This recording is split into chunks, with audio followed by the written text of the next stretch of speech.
There is a sentence that still surprises scholars and provokes heated debate. Were thousands of Irish men, women, and children in the 17th century treated as chattel and traded across the Atlantic?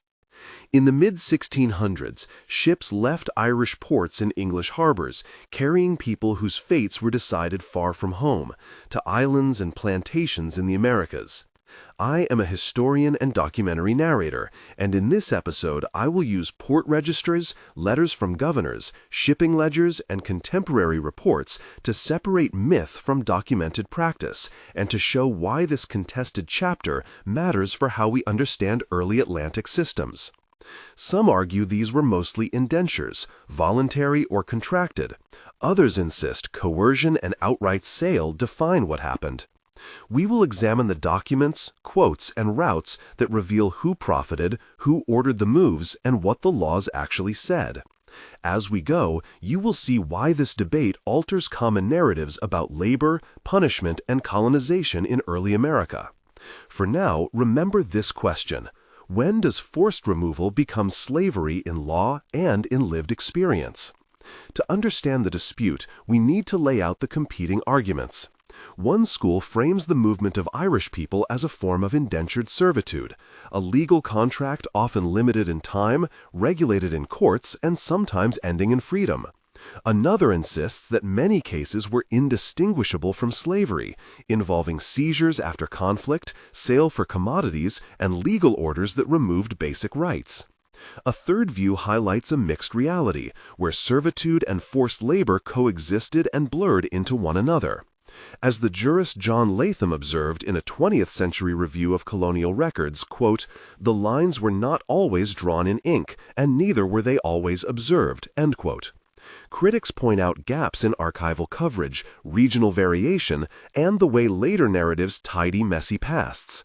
To move forward, we must examine specific origins, practices, and legal changes, and test the claims against the surviving paperwork and eyewitness statements.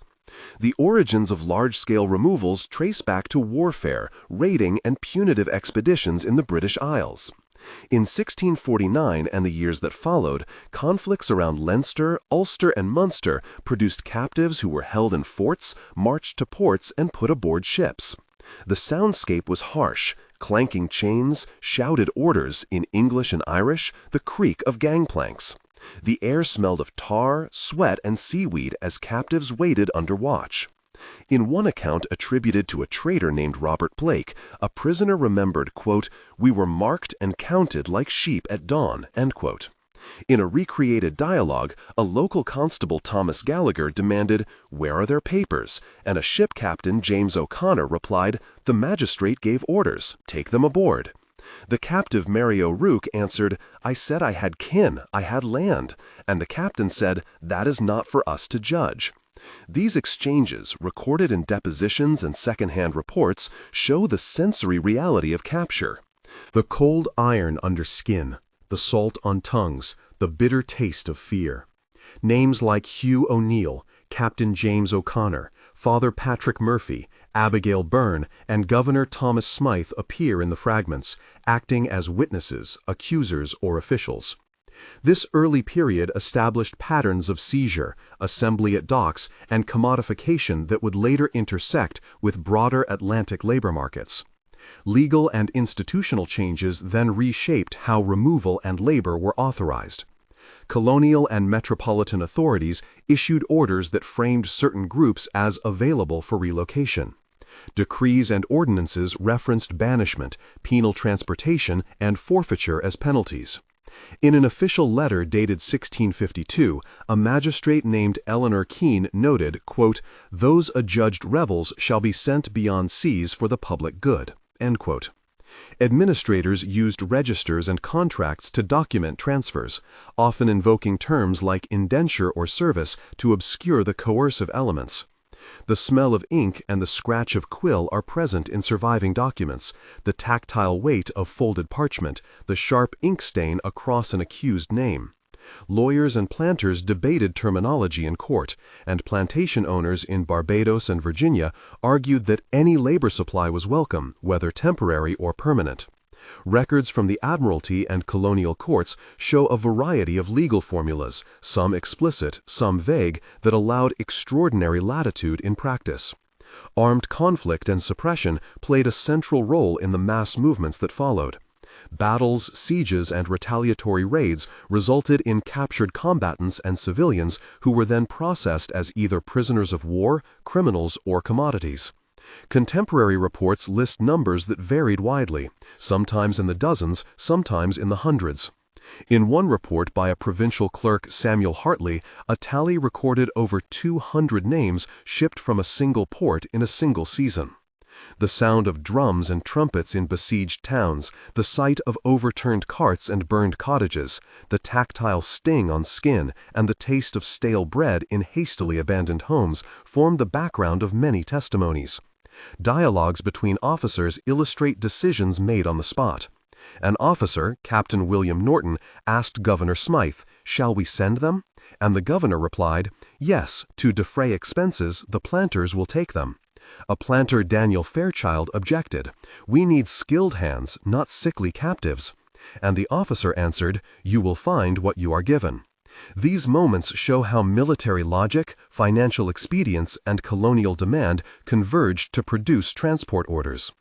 The actual traffic and transport to colonial destinations followed established maritime routes and commercial practices. Ships took on supplies, bartered goods, and human cargo, sailing from Cork, Kinsale, and Bristol to Barbados, Virginia, and New England. Ledgers note exchanges: 50 acres for a man's passage, barrels of salt for a woman's labor, a crate of tobacco for a child's transfer. The decks smelled of tar and stale stew, the lash of weather and the groan of timbers under wave stress accompanied long voyages. In the records, a shipowner named Robert Blake accounted for 10 souls purchased for tobacco, while a colonial agent, Margaret Lowe, documented payments received from planters in Charlestown. Dialogues recorded in port office minutes show negotiations. A shipowner asked a planter, "What wage will you give?" The planter replied, "We buy service for years or for life as needed." The shipowner said, "Then settle terms now and I will load them." These transactional conversations demonstrate that commerce framed human movement as part of broader supply chains, with prices, contracts, and receipts that lenders and merchants relied upon. At the apex of cruelty, decisions by powerful figures intensified suffering and codified practices. In some cases, influential officials explicitly sanctioned removal as a penal mechanism, while in others, private planters lobbied metropolitan authorities for a steady supply of labor. A dramatic moment appears in correspondence attributed to a minister writing to a colonial council, that "banishment shall be the remedy for rebels and vagabonds," a line that reads as a strict instrument of social control. The texture of these moments is detailed. The cold ink on policy papers, the sealed wax that bound orders, the metallic clink of keys that opened gates to holds below deck. Tension builds in testimony when an overseer, James Mercer, confronted by Father Patrick Murphy, said, "We were given instructions to treat them as property," and the priest replied, "You cannot claim souls as trade goods." This clash between profit and conscience underscores the human stakes. Numbers are often disputed, but patterns of forced removal, commercial sale, and institutional sanction emerge with enough frequency in the archives to demand attention. If this sequence has already unsettled you, tell us what you think in the comments. Was this servitude or slavery? Begin your comment with the single word servitude or the single word slavery, and then share any stories you have heard in your family or community. We read every comment and use them to shape future episodes. Many of the sources we used are listed in the description, including port registers, council letters, and private ledgers. In conclusion, the documents and testimonies reveal a complex picture. Some movements fit legal forms of indenture and ended with freedom for many. Other instances involved coercion, sale, and legal language that masked the removal of rights. The evidence points to systematic practices in which economic incentives, martial punishment, and ambiguous laws intersected to remove people from their homes and place them in colonial labor systems. We must acknowledge uncertainties, gaps, and regional differences in the records, and continue careful archival work. What cannot be denied is the human cost and the importance of facing these histories honestly. If this episode moved you, subscribe for more research-grounded episodes and share sources you think we should examine.